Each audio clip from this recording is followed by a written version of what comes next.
Olá, eu sou Ricardo Sobral, presidente do Seminário Teológico Ebenezer e também professor. E hoje eu estou aqui com o professor Álvaro Pestana, que tem sido assim muito efetivo conosco e veio especialmente para dar um curso muito valioso. Mas primeiro eu queria dar as boas-vindas para você. Tudo bem, Álvaro? Tudo bem, graças a Deus, Ricardo. Bom estar aqui, bom estar no Ebenezer, que é uma casa de instrução, né? Da Palavra de Deus. Então é uma alegria estar aqui. Ok, vamos lá. Então eu tenho uma pergunta para você. Por que o Ebenezer oferece a disciplina Exegese e Hermenêutica na graduação de teologia? Qual é essa ideia? O que você pensa com relação a isso? Legal, professor Ricardo. Na verdade, essa disciplina é fundamental para a gente. Por quê? O Seminário Teológico Ebenezer é um seminário de teologia, mas sobretudo teologia bíblica. Então, a nossa abordagem em toda a grade, em toda a nossa ênfase, é ensinar teologia a partir de textos, sobretudo textos bíblicos. Então, se o estudante não estiver bem preparado para encarar os textos e, a partir dos textos, construir, não é, todo o conhecimento teológico, tudo aquilo que ele vai ensinar no ministério pastoral, no ministério de aconselhamento, na parte até de pregação, de ensino, se não houver essa compreensão que vem da leitura do texto, aí o ministério dele fica muito fraco, muito sem o embasamento que o Seminário Teológico Ebenezer faz questão de oferecer. Nós somos um seminário bíblico, então o nosso interesse é, a partir da Escritura, oferecer embasamento teológico para o ministério, para a academia, enfim, para o pensamento cristão. É ótimo. Bem, olhando aqui a palavra, né, vou até brincar aqui,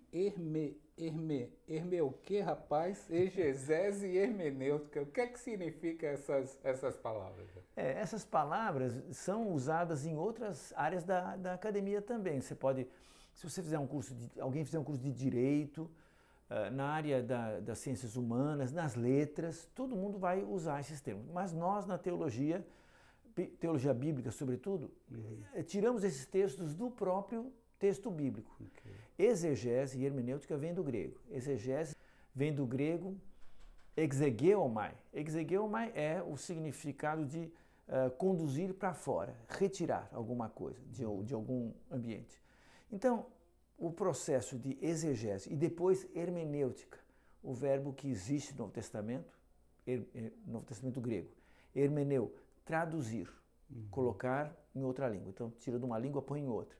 Então, esses dois termos descrevem qual é o exercício que o estudante, depois o cristão, o pregador, o ministro, o teólogo, vão ter que fazer no estudo da Bíblia. Primeiro, ele vai ao texto e retira do texto os elementos que são, vamos dizer, perenes, que são importantes, que ele consegue, na verdade, retirar do texto. O perigo é quando a gente coloca coisa no texto. Aí você põe ideias que não estão lá, né? Exato. Não, mas o objetivo nosso é fazer justamente exegeomai, tirar para fora. Então, tira do texto e aí a hermenêutica é a tentativa de traduzir aquilo para hoje. Porque o Novo Testamento tem 2000 anos. O Antigo Testamento, conforme o texto, tem, sei lá, quase 4000 anos, ou a história lá. Então, aquilo é muito antigo. Tem interesse arqueológico, mas nós não vivemos naquele tempo. Então, como trazer aquilo para hoje? Aí, hermenêutica, o nome vem do deus grego Hermes, que era o deus do comércio, o deus da comunicação. Então, exegese, retirar do texto os elementos. Hermenêutica, trazer isso em linguagem, vamos dizer, teológica, pastoral, comunitária e para a vida cristã hoje em dia. Então, você me fez lembrar, então, aquela passagem de Jesus Cristo lá em Lucas 24, né? Quando ele está explicando o Antigo Testamento para aqueles dois, parece que essa palavra é usada, né? Hermenêutica parece que é usada. Jesus faz isso. Jesus faz. Isso na verdade, esse foi talvez a grande riqueza do ministério de Jesus em termos do ensino. Jesus, lógico, Salvador, Senhor, Deus encarnado, mas a atuação dele como alguém que fez essa transposição, essa explicação, é fora de série. Inclusive em João 1,18 diz, ninguém jamais viu a Deus. O Deus unigênito que está no seio do Pai é quem o revelou. Essa expressão, o revelou, é o verbo exegeomai. Então, podia alguém traduzir assim, ninguém jamais viu a Deus. O Deus unigênito que está no seio do Pai é quem fez a exegese dele. Jesus é a exegese de Deus.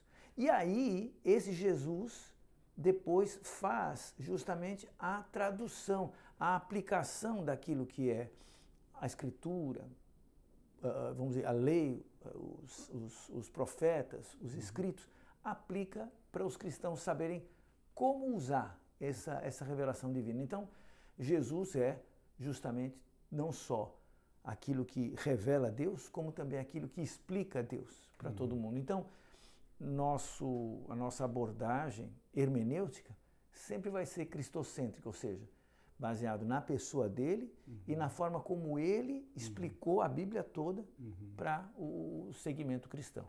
Puxa vida, excelente.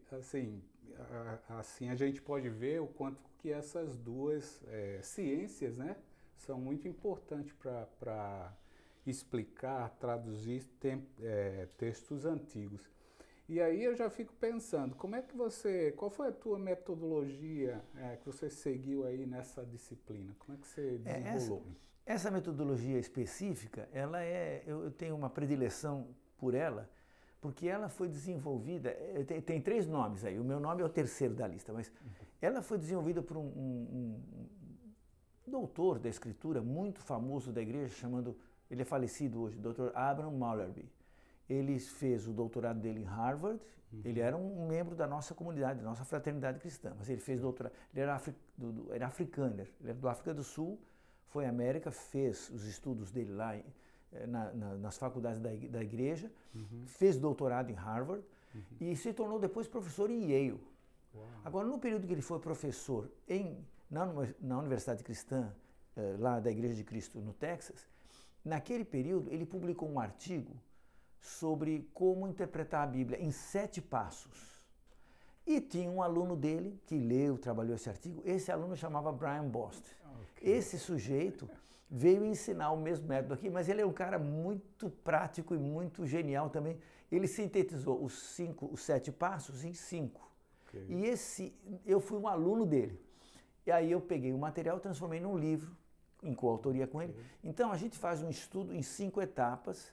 A gente começa com o texto, estuda o contexto, estuda as palavras que aparecem no texto, expande com as ideias que vêm daquele texto e finalmente faz a paráfrase, que é a explicação. Então, a metodologia que eu trabalho é ensinar os estudantes e as estudantes, como começar a fazer um estudo do texto. Okay. Começa no texto, não começa com fontes lá longe, alguém que, sabe, quando você começa já com alguém dando o resultado. Não, você vai buscar lá na palavra. Incentivo eles a lerem no texto, no grego, no hebraico, nas línguas originais, traduções e tal. Então, é um processo que texto, contexto, palavras, ideias, paráfrases, com as ferramentas. A gente ensina quando usa uma concordância bíblica, como que usa.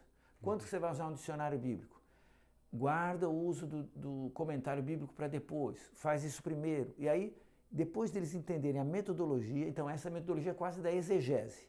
A gente discute um pouco a metodologia hermenêutica, como fazer essa transposição de sentido de coisas antigas e relevantes para coisas relevantes no tempo moderno. Então, sempre buscando atingir a relevância, a importância da mensagem eterna da Bíblia.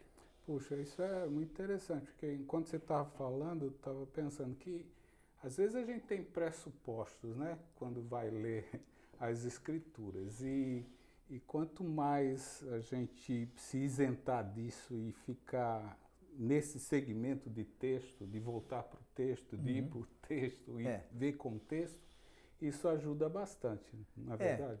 Isso é o que a gente chama, a gente propõe, né, nesse curso, de uma espiral hermenêutica, onde o hermeneuta está num horizonte e o texto está em outro. Então, o hermeneuta ele já tem pressupostos, o estudante. Então, ele vem para o texto, ele acolhe, ele tenta perceber o que o texto tem de pressuposto. Quando ele volta, ele não volta à posição inicial, ele volta mais perto. Certo. Aí depois ele faz uma outra leitura e ele volta um pouco mais perto. Então, vai criando o que a gente chama uma espiral, né? A espiral vai fechando, né? Sim. Que nem um cone assim, né? Então, essas leituras repetidas, esse recurso do sujeito ficar no texto, pelo texto, através do texto, tentando corrigir pré-compreensões, faz com que o hermeneuta consiga participar do pensamento vamos dizer, do autor original, o máximo possível. Sim. Aí, uma vez que ele entende melhor, que ele tem comunhão com esse autor, ele tem mais facilidade para, então, transportar isso de um jeito lícito para situações modernas diferentes. Isso é interessante, porque quando a gente tem assim, uma gama de assim, preconceitos, né, de pressupostos, isso pode influenciar muito na interpretação. Nesse caso, como é que seria então? Então há uma diferença assim do Ebenezer ao ensinar essa disciplina? Então, bom, o Ebenezer é um seminário que apresenta uma coisa diferenciada em toda a sua grade, em toda a sua formação, inclusive nessas disciplinas de exegese, de hermenêutica, de abordagem do texto bíblico. Qual que é a diferença? A diferença é que o nosso compromisso é com a Escritura. Não temos nenhum credo, nenhuma estrutura de teologia ou de poder ou de doutrina que nos constranja a seguir uma linha pré-orientada. Não. O nosso negócio é com o texto. Nosso negócio é com a Escritura. Então, o estudante é convidado a encarar o texto como fonte e ele tem liberdade para tirar do texto tudo aquilo que o texto licitamente oferece. Então essa eu acho que é eu posso dizer, a liberdade do espírito, é a liberdade da verdade, a verdade que a gente conhece, ela liberta, é a liberdade do Espírito Santo que deixa a pessoa crescer até a estatura de Cristo. Não tem limite. Não, você não pode passar do credo, não pode passar das autoridades religiosas, não pode passar da tradição. Não, ele está livre, porque o texto é, vamos dizer assim, a ligação de revelação com Deus. Deus colocou no texto conhecimento, informação, dados, que por meio do exercício, tanto exegético como hermenêutico, permite ao estudante alcançar, e às vezes ele traz coisas muito novas, muito criativas para o momento. Porque a tradição às vezes enrijece você numa solução, e aquela solução foi boa, mas há 30 anos atrás. Agora, aquela solução não presta mais. Mas se não for permitido reler o texto e ver como ele tem relevância para hoje também, então o estudante fica preso. Então, o Seminário Teológico Ebenezer vai nesse caminho. Deixar a Bíblia falar, ficar com o que dizem as Escrituras, o pressuposto de Jesus. A Escritura não pode falhar. Então, esse pressuposto é nosso. Nós cremos isso. Então, como a Escritura não falha, a nossa pesquisa é incessante. Nós podemos falhar, sim, mas a Escritura não. Então, nós vamos pesquisando e incentivar os nossos estudantes nesse caminho também.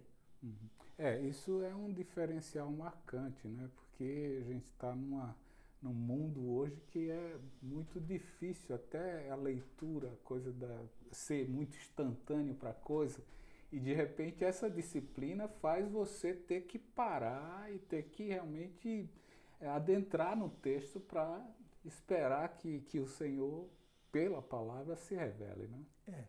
Eu costumo dizer, às vezes quando eu consigo fazer isso na disciplina, com um pouco mais de tempo, eu começo com a metáfora do fast food, vocês sabem, né? Não tenho nada contra um bom hambúrguer, tá? Mas imagine você dizer, vou passar um ano só comendo no fast food. Não vou dar nenhuma marca para não perturbar ninguém, mas você já tem a sua marca predileta. Imagina ficar comendo só isso o tempo inteiro. Você vai ficar desnutrido, não é por nada não. Não tem ali o que precisa. Apesar deles dizerem, não, tem tudo, as vitaminas, não tem. Você precisa comer cuscuz, precisa comer macaxeira, precisa comer, né? Enfim, eu estou brincando aqui, mas eu estou dizendo, você precisa de uma dieta equilibrada. Então, comida rápida, fast food, você pega na internet um cara. Puxa, se pegar uma coisa boa, parabéns, mas tem muita coisa estranha, né? Eu vou pegar um livro, peguei um livro, talvez tenha coisa, mas de novo, é fast food. A alimentação correta é você preparar o alimento com toda aquela disciplina, com cuidado, balancear e apresentar um prato bom. Então, é isso que a igreja precisa. Eu preciso de alimento sólido, a igreja precisa de alimento sólido, fast food vai deixar todo mundo desnutrido. Então, a exegese e a hermenêutica são trabalhosas. Alguém diz, eu vou pegar um comentário e termina. Não, não. O comentário é o produto final. Você vai pegar o comentário, porque a riqueza do comentário é que alguém fez esses passos todos. Então você entra no clube dos estudiosos, mas você não entra de mãos vazias. Você faz o seu estudo, você se prepara, você amplia horizontes, você sabe até o que perguntar. Aí quando você lê um comentário, esse cara resolveu minha questão, esse cara trouxe isso, aquilo. Mas quando o estudante é fast food, ele liga para o The Library e quer que o negócio chegue na hora. E chega, mas assim, vai ser uma coisinha desnutrida. Então, a pregação bíblica sólida, expositiva, baseada no espírito que inspirou os textos, vai precisar de transpiração, vai precisar de esforço. Puxa vida, foi um papo excelente, Álvaro. A gente podia ficar aqui muito tempo e, de fato, por esta conversa, mostra que realmente o curso é muito proveitoso e muito importante para o estudioso das Escrituras. Então, gente, estamos aí, dê o seu like, coloque aí, marque aí no sininho, se inscreva no canal, que vai ser muito importante essa sua participação, tá bom? Que Deus abençoe você e toda a sua casa. Até mais.